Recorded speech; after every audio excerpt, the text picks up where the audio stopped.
You know, there's a kind of energy in the world that's not about dominance and not about control. It's about alignment, and you can feel it when you act in trust, when you orient yourself properly.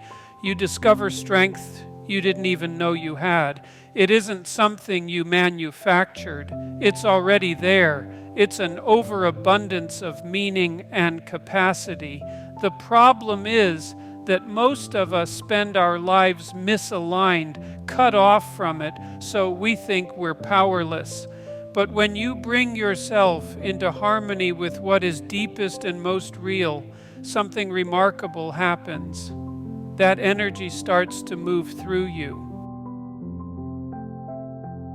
And that's not an abstract idea. Think of it like this: reality itself brings life out of death. You see it in the natural world. The seed has to die to become a tree. You see it in the Exodus story.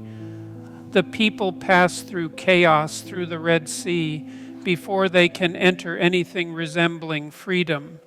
You see it in your own life. Something has to collapse. Some illusion has to die before you awaken to who you really are. That's not a one-time event. It's the structure of transformation. And it tells us something fundamental, that death and renewal aren't opposites. They're phases of the same process. Consciousness itself rests on this rhythm. And when you participate in it, you're not just surviving, you're creating. You become part of the work of intentional becoming, part of the unfolding of reality itself. Now, notice how this reorients everything we usually think of as power. Real power isn't being at the top of the hierarchy, lording it over others. It's being the ground that holds everything together. It's the foundation, not the ceiling. In Genesis, the world is spoken into order from the chaos. It's established from beneath. The pattern is the thing that sustains it, not the king at the top. And when you awaken to that, you stop seeing power as competition and start seeing it as coherence. All things derive their being from the most essential conscious reality.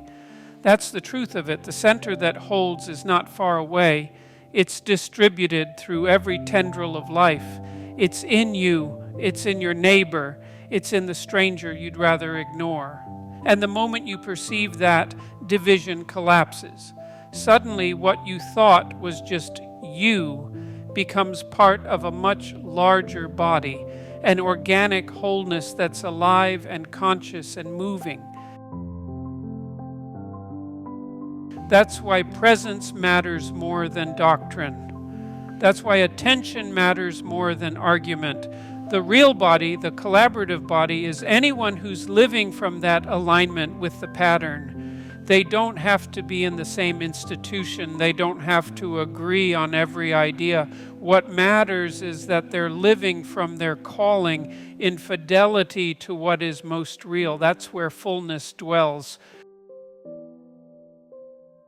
And this is the crescendo of it all. The power that brings life from death isn't locked in the past. It's here, now, flowing through everything that exists. It's the rhythm of fall and return, exile and homecoming, crucifixion and resurrection.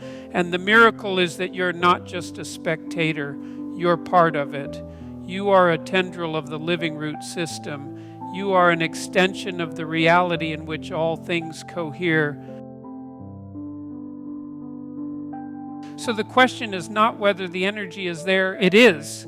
The question is whether you will align yourself with it, whether you will participate not as someone trying to dominate or control, but as someone awake enough to see the pattern and courageous enough to embody it.